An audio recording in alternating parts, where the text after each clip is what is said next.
जय हिंद साथियों, नमस्कार, जोहार। मैं बादल स्वागत करता हूं आपका अपने YouTube चैनल पे।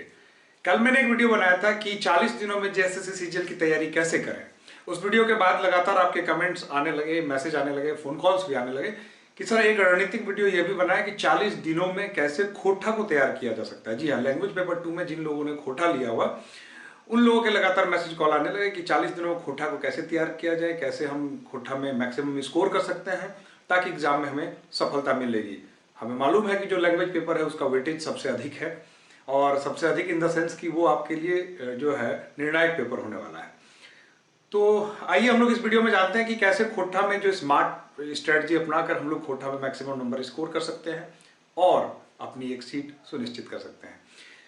असल में बात यह है कि जो लैंग्वेज पेपर है, मैं ये मान के चल रहा हूं कि आप जितने भी लोग हैं, जिन लोगों ने तैयारी शुरू करी है या जो लोग तैयारी कर रहे हैं, मैं मानता हूं, ऐसा मान सकता हूं कि आपने जो है एक बार कम से कम खोटा के संपूर्ण सिलेबस को पढ़ा होगा, चाहे जिस भी माध्यम से पढ़ा हो। ठीक है, तो मैं ये एज्यूम करके चलता हूं कि आपने खोटा के सिलेबस को एक बार पढ़ा है, मतलब आप उस सिलेबस से वाकिफ हैं कि क्या पूछा जाएगा, कैसा पूछा जाएगा, क्या प्रश्न है, क्या पढ़ना है। इन चीजों से आप वाकिफ होंगे, मैं ऐसा उम्मीद करके चलता हूं।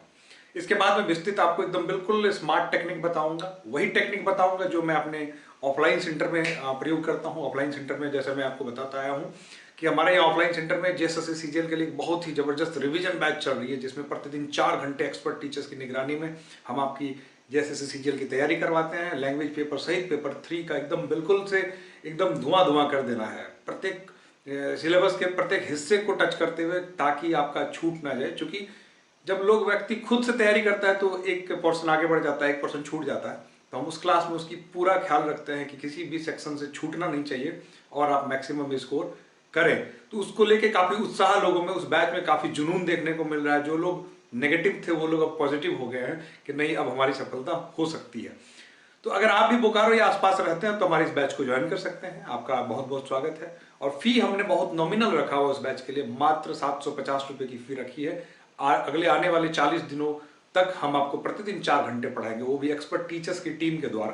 तो 4 घंटे इतनी तैयारी कराने के लिए मात्र 750 रुपये, वो कोई बहुत ज्यादा शुल्क नहीं है। लेकिन हाँ, अंतिम समय में यह आपके लिए निर्णायक साबित हो सकता है, यह बैच आपके लिए सफलतादायी बैच हो सकता है, इसका मैं दावा कर सकता हूँ। तो चलिए देखते हैं कि खोटा में हम लोग कैसे जो है विजय प्राप्त करें, कैसे खोटा में जो मैक्सिमम स्कोर कर सकें, जो हमारा लक्ष्य है उस पर हम लोग बात करते हैं। देखिए, वीडियो जो हमने डाला है आपको, पहले तो मैं आपको ये डिस्क्लेमर डाल दूं कि खोटा में क्या पूछे जाएंगे, कैसे प्रश्न पूछे जाएंगे। हमें एक अच्छा मौका मिल चुका है, चूंकि नगर पालिका की जो परीक्षा हुई अभी रिसेंटली, आप जानते हैं, तो वो एक प्रकार से जेएसएससी का जो था वो आप कह सकते हैं कि अगर चाहे तो सीजीएल की झांकी आपको वहां दिख सकी है। आप समझ गए होंगे कि किस प्रकार के प्रश्न पूछे जा रहे हैं, क्या ट्रेंड है, और ये माना जा रहा है कि वो अपने पुराने ढर्रे पर ही है। लैंग्वेज पेपर के बारे में मैंने बहुत, चूंकि मैं खोटा पढ़ाता हूं तो मैंने उसके बारे में विशेष जो है विश्लेषण किया हुआ है। पूरे सिलेबस के एक एक हिस्से को मैंने छान मार के देखा है, और जो नगर पालिका में जो पूछा गया प्रश्न है उसका मैंने पूरा डाटा कलेक्ट करके मैं आपके बीच आया हूं, और मैं आशा करता हूं कि ये डाटा आपके लिए मददगार साबित हो सकता है। तो ये देखिए कि हमें मालूम है, मैंने पूरे सेगमेंट को जो प्रश्न पूछे गए हैं उसके आधार पर मैंने पूरे खोटा सिलेबस को जो है 8 हिस्सों में बांट दिया है। ठीक है, इन 8 हिस्सों में जरा देखिए, लोकगीत है, शिष्ट गीत है, लोक कथा है, शिष्ट कहानी है, नाटक, निबंध, लेखक परिचय और व्याकरण। जी हाँ, इन 8 हिस्सों में मैंने बांट दिया। अब मैं आपको बताऊंगा कि इन 8 हिस्सों में किस सेगमेंट से कितने प्रश्न पूछे जा रहे हैं और कैसे प्रश्न पूछे जा रहे हैं, उनको आप तैयार कहां से करें, कौन सी किताब इस वक्त आपके लिए जो रामबाण साबित होगी, कौन सी किताब जो है से की मदद से जो है आप अपने सिलेबस को कम समय में बिल्कुल से तैयार कर सकते हैं। तो मैं सब कुछ बताऊंगा, वीडियो में अंत तक बने रहिएगा।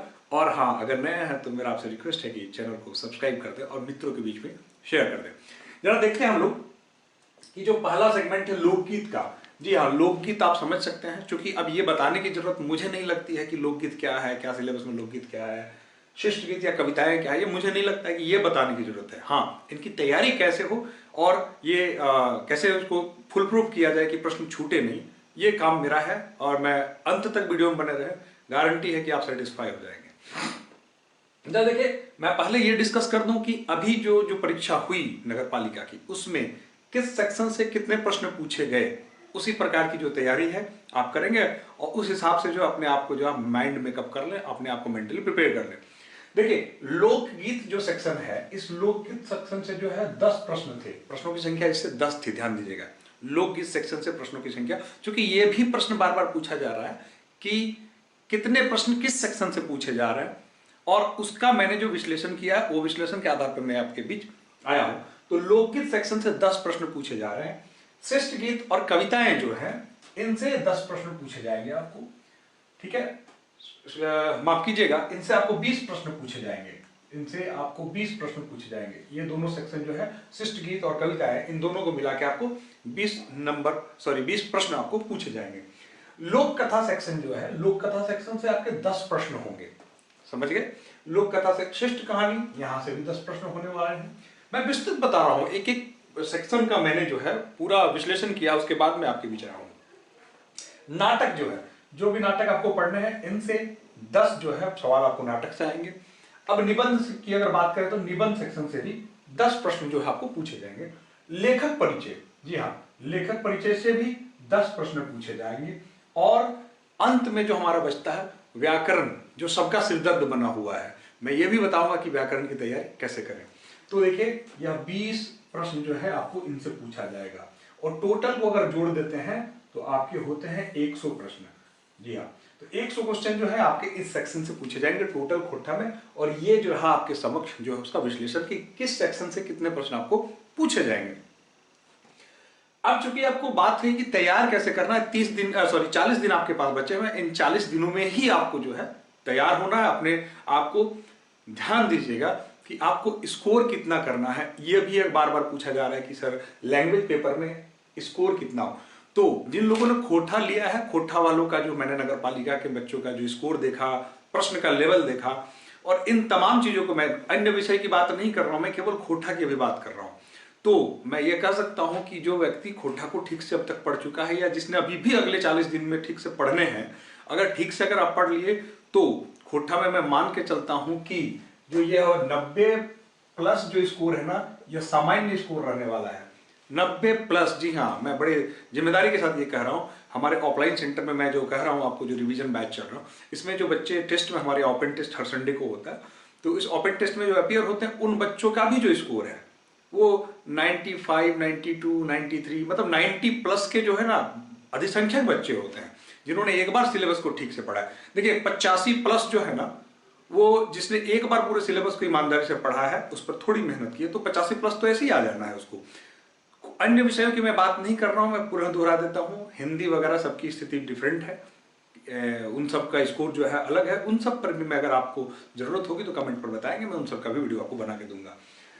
तो मैं खोटा में ये मान के चल रहा हूं कि खोटा में अगर आप ठीक से तैयारी करते हैं, और जो रणनीति मैं अपने रिवीजन बैच में चला रहा हूं, उसी रणनीति को अगर आप अपना लेते हैं, तो 90 से तो नीचे आने का सवाल ही नहीं उठता है। 90 प्रश्न आप सही करके आएंगे ही। जी हाँ, अब हम लोग चलते हैं सेक्शन। देखिए, सेक्शन आपको काफी बड़ा दे, अब तैयार करें कैसे। सेक्शन आपको बहुत बड़ा दिख रहा है, आपको लग रहा है कि सेक्शन की जो तैयारी बहुत मुश्किल होगी, इतना सब कुछ कैसे तैयार हो पाएगा, समय नहीं। मैं मान के चलता हूं फिर से कि आपने एक बार पढ़ा होगा, और अगर नहीं पढ़ा हुआ है तो उनके लिए भी ये वीडियो है। ध्यान दीजिए, जो लोग अब तक तैयार नहीं हो सके उनके लिए भी ये वीडियो है। पहले मैं एक चीज मैं स्पष्ट कर दूं कि इन सब चीजों को पढ़ने में एक किताब का रेफरेंस भी आपको दूंगा। इन सब चीजों को जो पढ़ना है आपको, इन सब की तैयारी के बीच में आपको इतनी ध्यान देना है, सबसे पहली बात, कि लिटरेचर एक ऐसा चीज है जिसमें आपको जब तक कहानी, संपूर्ण कहानी ना पढ़ी होगी, तब तक आप उसके एस्पेक्ट्स को पकड़ नहीं पाएंगे, आप उसकी तैयारी जो है नहीं कर पाएंगे। तो मेरा यह सलाह होगा कि जिस भी माध्यम से आपने किताब खरीदी हो, नोट्स हो आपके पास, या जो भी माध्यम अब तक आप अपनाते हुए आए हैं, क्योंकि अगर डिले ना हुई होती तो अब तक तो जो है परीक्षा हो गई होती है, आप जानते हैं बेहतर, तो अब तक तो आप अपियर हो चुके होते।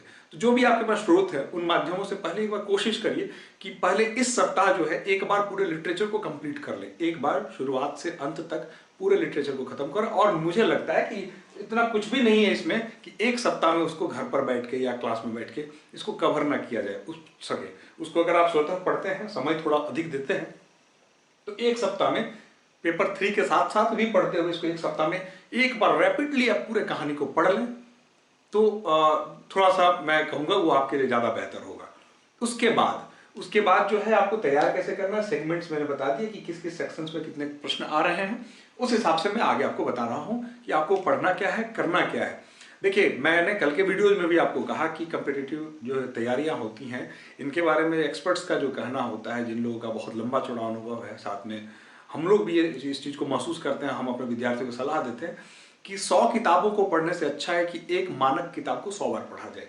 जी हाँ, जब देखिए ये सेक्शन आपके बट गए, अब आपको इसमें से प्रश्न पूछा जाएगा, आप बनाएंगे कैसे। कहानी आपने पढ़ ली, मैं मान चलो एक सप्ताह तक आप कहानी पढ़ लें, मतलब अगर आप 10 दिन तक भी कहानी पढ़ते हैं तो कुछ नहीं बिगड़ने वाला। आप 10 दिन तक कहानी पढ़ लें, बचेंगे आपके पास 30 दिन। उन 30 दिनों में भी जो तैयारी होगी वो आपके लिए एकदम सफिशियंट हो जाएगी। अब देखिए, मेरा कहना है, जो मेरी रणनीति है, जो सफल है, बिल्कुल प्रोवन है, मैं कह रहा हूं, मैं क्लासरूम में और जो रिवीजन बैच में एकदम बिल्कुल साबित की हुई है कि इन सब को पढ़ने के लिए मैं एक किताब का जो है, मैं अपने ऑफलाइन बैच में भी कहता हूं लोगों को, मैं आपको भी कह रहा हूं कि एक किताब का सहारा लीजिए।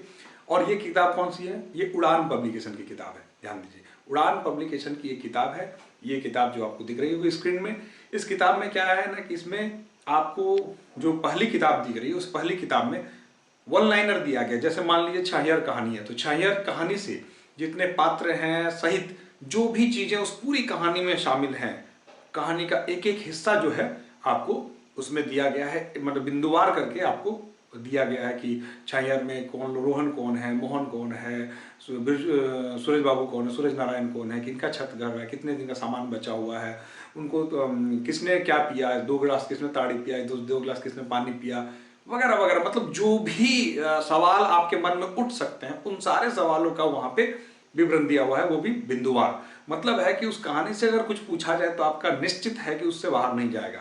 मेरा अनुभव ये कह रहा है। सिमिलरली वैसे हर कहानी के बारे में, हर निबंध के बारे में, सब कुछ के बारे में उसमें दिया गया। जैसे शिष्ट गीत है, लोकगीत है, लोकगीत को भी जो है गीतों का जो थोड़ा थोड़ा विवरण दिया गया है, लेखक के परिचय के साथ उसमें बिंदुवार आपको दिया गया है। आप चाहे तो उसको पढ़ लें, तो आपके लोकगीत से संबंधित जो डाउट है वो आपके क्लियर हो जाएंगे। शिष्ट गीत का भी जो मैं बात कर रहा हूं, तो यह भी उसी प्रकार से दिए गए हैं जो पॉइंट्स हैं। दैट इज, हमको लगता है मोर देन एनफ, उससे ज्यादा बाहर नहीं पूछा जाएगा। और जो अभी ये नगर पालिका का जो लेवल रहा, उसके आधार पर भी मैं इस बात को कंफर्म करता हूँ। देखिए, लोक कथा सेक्शन की भी मैं बात करता हूँ। लोक कथा सेक्शन में भी वही कहानी है, लोक कथा के बारे में भी वैसा ही उसमें दिया गया है। मैं यह भी बताऊंगा कि आपकी कठिनाई होगी कहाँ फंस रहे होंगे। शिष्ट कहानियां, नाटक, निबंध, इन सेक्शंस में कोई नहीं फंस रहा है। जो एक बार ठीक से पढ़ रहा है, उसके बाद इस किताब को एक बार कम से कम एक बार जो पढ़ ले रहा है, वो कोई नहीं फंस रहा है। अब आपके पास 2 जगह है जहां आपको जो दिमाग लगाना है। दिमाग मतलब कि जहां आपको एफर्ट लगाना है, एफर्ट लगाने की कोशिश है। यही 2 सेगमेंट्स आपके बचते हैं, एक लेखक परिचय और व्याकरण। तो लेखक परिचय, व्याकरण, ये सिरदर्द बना हुआ है। हर विद्यार्थी के मन में यही सवाल है कि लेखक परिचय नहीं हो पा रहा है और व्याकरण नहीं हो पा रहा है। इससे सवाल छूट रहे हैं। अगर किसी के छूट भी रहे हैं तो केवल इन्हीं 2 सेगमेंट से छूट रहे हैं, लेखक परिचय और व्याकरण। तो लेखक परिचय इस किताब में बहुत सुंदर दिया गया है। जो किताब की मैं बात कर रहा हूं, इस किताब में बहुत सुंदर तरीके से लेखक परिचय दिया गया। एक एक लेखक का जन्म स्थान, उनकी जो जितने भी डिटेल्स हैं, वो सारे डिटेल्स दिए गए हैं। जो भी जितने लेखक परिचय आपको पढ़ने हैं, 7 लेखक के बारे में उसमें दिया गया है। साथ में और भी जिनकी रचनाएं आपके सिलेबस में शामिल है, उनका भी परिचय दिया गया है।